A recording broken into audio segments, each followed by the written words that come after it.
Indonesia merupakan negara besar yang sedang berkembang, sehingga banyak masalah-masalah yang harus dihadapi. Salah satu masalah yang harus dihadapi adalah kemiskinan. Kemiskinan adalah suatu keadaan di mana seseorang tidak mampu mencukupi kebutuhannya, termasuk dalam kebutuhan sandang, pangan, dan juga papan, yang juga termasuk dalam hal pendidikan. Indeks keparahan kemiskinan Kabupaten Gunung Kidul di tahun 2024 mengalami kenaikan. Pada tahun 2023, indeks kemiskinan Kabupaten Gunung Kidul sebesar 0,60, sedangkan pada tahun 2024 sebesar 0,65. Indeks keparahan kemiskinan di Kabupaten Gunung Kidul memiliki nilai paling tinggi di Provinsi Daerah Istimewa Yogyakarta.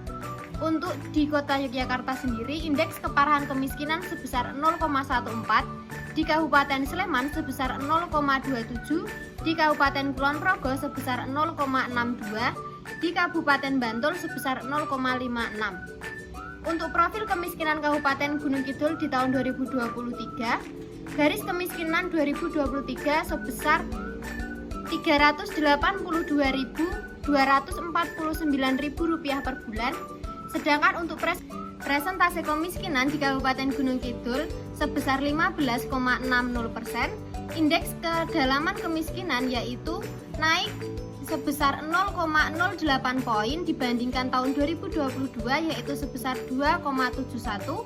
Untuk indeks keparahan kemiskinan yaitu 0,60 turun 0,07 poin dibanding tahun 2022. Garis kemiskinan Kabupaten Gunung Kidul tahun 2024 mengalami kenaikan yaitu sebesar 401.209, sedangkan untuk garis kemiskinan Kabupaten Antar Kota di Provinsi Daerah Istimewa Yogyakarta, Kabupaten Gunung Kidul memiliki pendapatan paling rendah. Untuk di Kota Yogyakarta sendiri sebesar Rp686.973, Kabupaten Sleman sebesar Rp513.926, untuk Kabupaten Bantul sebesar Rp510.740 dan di Kabupaten Gunung Kidul sebesar Rp401.209. Terdapat 5 indikator kemiskinan Kabupaten Gunung Kidul. Yang pertama, garis kemiskinan. Yang kedua, jumlah penduduk miskin. Yang ketiga, persentase penduduk miskin. Yang keempat, indeks kedalaman kemiskinan. Yang kelima, indeks keparahan kemiskinan. Pada tahun 2023, garis kemiskinan Kabupaten Gunung Kidul dengan rata-rata pendapatan penduduk miskin di Kabupaten Gunung Kidul sebesar Rp380.249 dengan jumlah penduduk miskin sebesar 120.000,24. Persentase penduduk miskin sebesar 15,60%. Indeks kedalaman kemiskinan sebesar 2,71. Indeks kedalaman kemiskinan sebesar 2,71. Indeks keparahan kemiskinan sebesar 0,60. Sedangkan di tahun 2024, garis kemiskinan sebesar Rp401.209 dengan jumlah penduduk miskin sebesar 120.000,41. Persentase penduduk miskin sebesar 15,18%. Indeks kedalaman kemiskinan sebesar 2,56% dan indeks keparahan kemiskinan sebesar 0,65.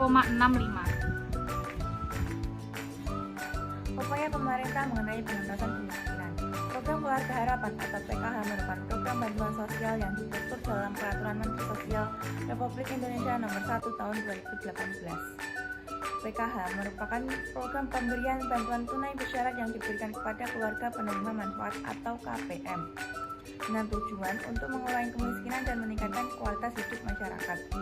Menurut Peraturan Menteri Sosial Nomor 1 Tahun 2018, PKH ditujukan untuk keluarga miskin dan rentan yang memiliki anggota keluarga seperti ibu hamil dan menyusui, anak usia sekolah 5-21 tahun, dan anggota keluarga yang lanjut usia atau disabilitas berat dan permanen.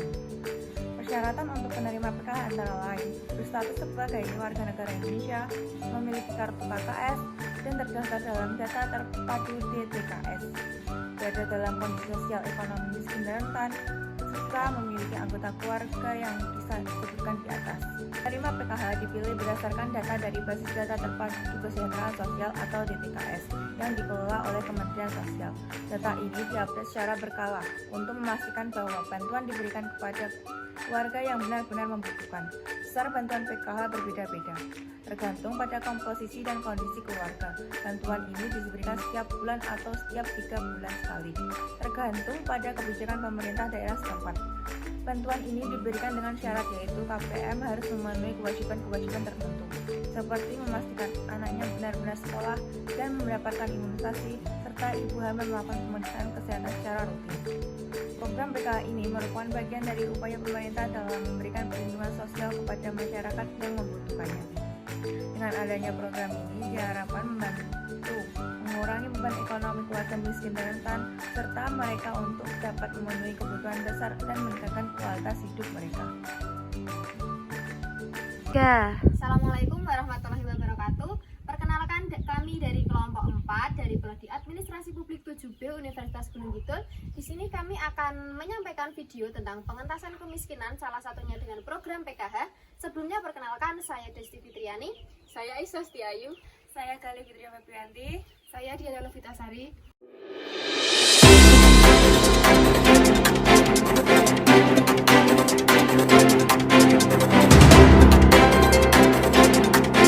Semuanya.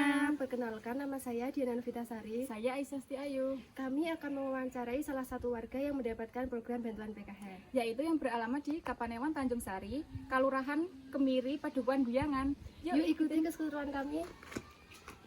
Baik, ini dengan Ibu siapa? Ibu Suyatmi. Kami akan bertanya tentang program pengentasan kemiskinan yang ada di Indonesia, yaitu tentang program bantuan PKH. Dan untuk pertanyaan pertamanya, seberapa besar dampak bantuan PKH terhadap ekonomi keluarga Ibu? Sangat besar dampaknya karena cukup untuk memenuhi kebutuhan sehari-hari. Terus untuk yang kedua, apakah Ibu sudah menggunakan bantuan PKH untuk kebutuhan dasar seperti untuk pendidikan, kesehatan, gitu Bu? Ya, karena selain ekonomi, pendidikan anak dan kesehatan juga membantu melalui program Indonesia Pintar yang keluar setiap tahun, itu juga membantu dalam sekolah anak. Apakah Ibu menerima informasi yang jelas mengenai besaran bantuan yang akan diterima setiap tahapnya? Ya, karena ada grup yang nanti share informasi kapan keluar bantuan, besarnya berapa gitu, ada grup. Terus untuk apakah Ibu merasa bantuan PKH cukup untuk membantu kebutuhan sehari-hari Bu? Ya, cukup membantu, dan tapi ya terkadang ya kurang. Bisa ditambah. Baik, untuk yang kelima, apakah Ibu pernah mengalami kendala saat menerima bantuan PKH, misalnya bantuan tidak cair begitu Bu? Selama ini tidak ya, karena ada informasi yang jelas mengenai PKH melalui pendamping tiap dusun itu ada, jadi ada informasinya. Berarti lancar terus Bu? Lancar ya, selama ini lancar. Terus apakah Ibu merasa petugas PKH di daerah Ibu ini memberikan informasi dan pendampingan yang memadai Bu? Ya, karena ada pertemuan rutin tiap bulan, ada grup yang nantinya saling sharing apa yang kurang dan bagaimana penggunaan bantuan, itu ada pertemuan dan ada grup yang Berarti setiap bulannya itu kayak ada pertemuan ya, arisan begitu Bu? ada, tiap dusun itu ada. Terus apakah ada bantuan sosial lain yang Ibu terima selain PKH? Ada bantuan beras, itu diambil setiap bulan di balai desa. Oh, berarti Ibu itu mendapatkan program selain PKH itu bantuan beras itu Bu? Ya, selain PKH ada. Terus bagaimana bantuan PKH membantu Ibu dalam mengatasi kebutuhan pendidikan dan kesehatan anak-anak? Kebutuhan pendidikan dan kesehatan anak dibantu melalui program PIP. Anak sekolah itu membantu meringankan biaya sekolah dan tetap bisa mendapatkan fasilitas pendidikan yang baik begitu dari program PIP. Berarti anaknya Ibu itu mendapatkan program PIP? Ya, setiap tahun. Terus apakah ada kegiatan pendampingan atau pelatihan yang Ibu ikuti sebagai bagian dari program PKH? Ada. Ya, biasanya dalam pertemuan rutin itu ada penyuluhan tentang pola asuh anak, tentang mengasuh lansia, tentang hidup bersih dan lain-lain. Pokoknya banyak, dan itu juga bermanfaat untuk kami para peserta PKH. Iya. Terus apakah Ibu berharap bantuan PKH akan tetap berlanjut dalam beberapa tahun ke depannya? Ya, semoga saja, karena bantuan PKH sangat membantu keluarga, pendidikan dan kesehatan keluarga semuanya. Semoga tetap berlanjut. Baik Bu, terima kasih atas ketersediaan waktu yang diberikan untuk diwawancara. Terima kasih. Sama-sama. Demikian tadi video yang dapat kami paparkan, semoga dapat bermanfaat. Wassalamualaikum warahmatullahi wabarakatuh.